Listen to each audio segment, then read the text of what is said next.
Hey, Jack, what's the time? I don't know. Maybe Tom knows. Ladies and gentlemen, it's podcast time.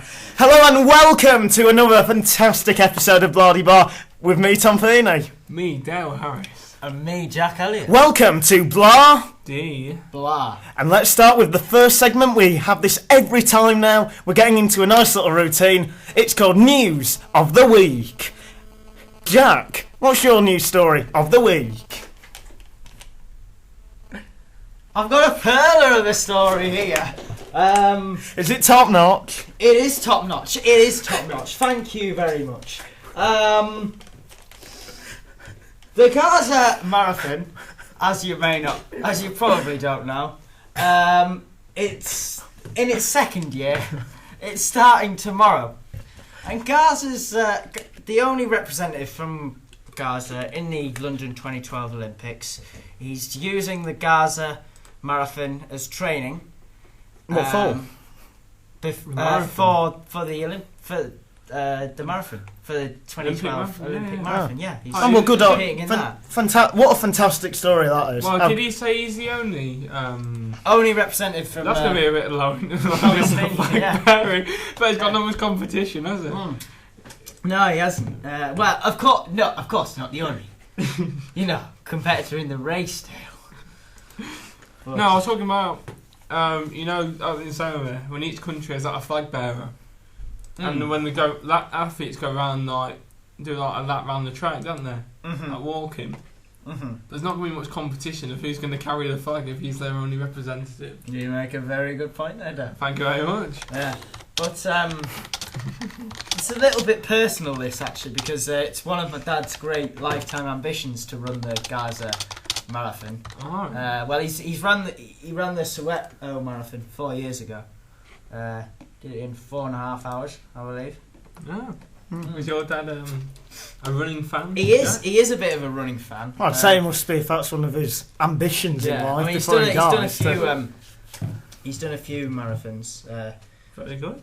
My sister's done a couple, which she keeps bugging me about. Keeps reminding me of the fact that she's done 2 marathons and I haven't done any. So well, I'll have to get. I've always wanted to do the London Marathon, so why didn't you join me? Well, to be honest, a blahdblah team special, because that's something that I did the Leeds Marathon, and I felt I struggled through it, but I got there I got to the finish line in the end. Leeds Marathon or Leeds Half Marathon? Half marathon. That's not very bad. I thought so. I'm doing the Leeds Half Marathon this year. Well, so blahdblah might do a joint effort there, I think. Dale, will you be there? Dale, the pressure's on. 20th of May? I will match you two. I will be up for that. You'll be walking like me. I'll be crawling, probably by the end of it. I'm in for a good time this year, because I don't know if you've ever been overtaken by a guy dressed as a leprechaun. No, I can't say I have. Well, that's normally me. Not a good feeling. Not a good feeling. Happened at Birmingham. Wasn't good. Right, well, from one perler of a story to one story, which I can exclusively say is top notch, and this is a story that's come, in my opinion, from Leeds Trinity Journalism Week. At the university, we have a week where a load of top notch guys and girls come in. They're part of the journalistic field. We've had PR guys, we've had editors, producers, presenters, we've had the whole shebang, and it was one topic which came up today. It was actually on Monday, and it was the topic of whether it is alright for a journalist.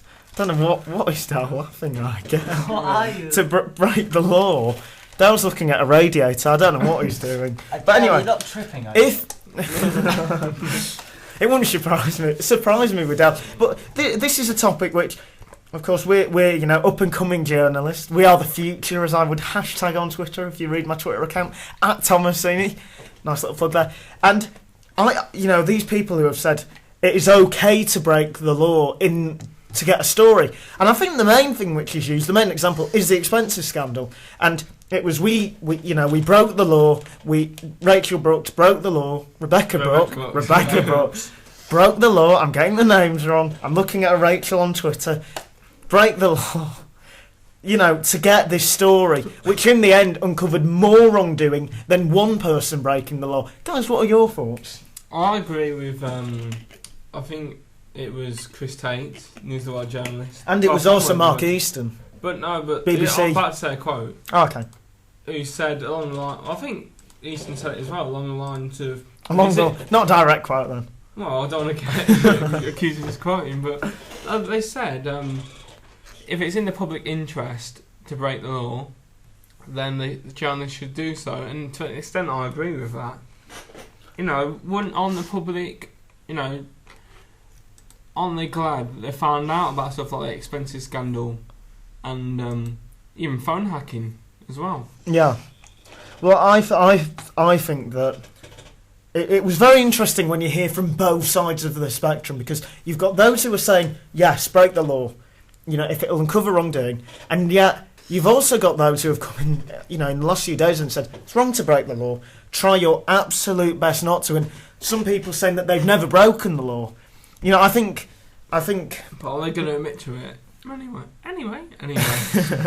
Bit of Annie there. But no, I think... Well, are they going to admit to it? It's a very good point. Because at the end of the day, if someone admits to breaking the law, they can get into quite a bit of trouble. And I'm pretty sure even if they just admit in front of a fair load of students, they can still get into a bit of trouble. But there were some who were passionately against the law being broken, some who said try not to, and then those who said, yeah, it's okay. Jack, what are your thoughts? My thoughts is that whenever possible, don't break the law. Mark Easton actually said, 99.9% of the time, we will not need to break the law to get a story. And I think that's a very comforting thing, because, journalists, I think in certain cases, like the expenses scandal, should be allowed to break the law, should be allowed to use a public interest defence. But journalists shouldn't be above the law. Yeah. And I'd also like to say that with regards to whether there should be statutory regulation set down, I don't think there should be imposed regulation on newspapers.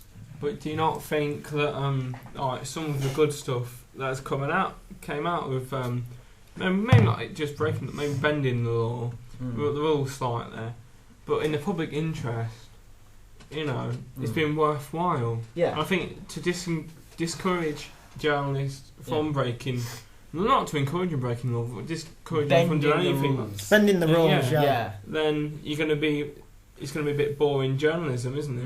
Well, I think one point that I'd make is is the grey area, which is what is the public interest? Because you can find something interesting, and the old woman down the street might not give a toss. In my opinion, if you're going to break the law, you've got to break the law for all, a general public interest, rather than maybe football fans. If you broke the law just for football fans, that's not correct. The expenses scandal affected all of us. Yeah. And that, it was taxpayers, anyone who pays tax, it affected you. But it is in cases where phones have been hacked I don't agree with that. No, anyway. I don't. Of course, I don't. But I think the case where a phone was hacked, completely unjustifiably, were murder victims. Yeah. But I also think that just hacking a phone is wrong. I think when I got talking to someone who told me, Heather Mills, who had her phone hacked allegedly, they said to me, Heather Mills has no rights. She's a celebrity. She's in the public eye. She's in the public sphere. And when she wants good attention, she'll go out and get a a photo shoot done. When she doesn't, But my opinion is, her phone was hacked. Still wrong. It doesn't matter who you are. What I'd like to know is all these people who are saying, the celebrities, they have no rights. What if I just decided to hack your phone? I mean, I can tell you, if you hack my phone, there won't be many stories coming out of it. There wouldn't for me either, because I don't ring anyone. People don't ring me. I text a lot. But my point is how would you feel if you got your phone hacked? Yeah, you. And let me tell you one thing. And this is a story that, in my opinion, has not been covered at all. And that is that people have been saying, oh, they got the phone hacked, but they've not been saying how easy it was for people to hack a phone. I was told in general to no one has given me a step-by-step instruction, but I've been told, it's actually really easy to hack someone's phone. It's a few digits at the end of a number or the start of the number, and you've got the phone messages. If I refer to Piers Morgan's book, and I'm going to make sure you quote this, I get this correct, because after Louise Mensch got it wrong, and that was so Piers Morgan's been, he hasn't been charged with anything. No, he's innocent until proven guilty. Exactly. And basically,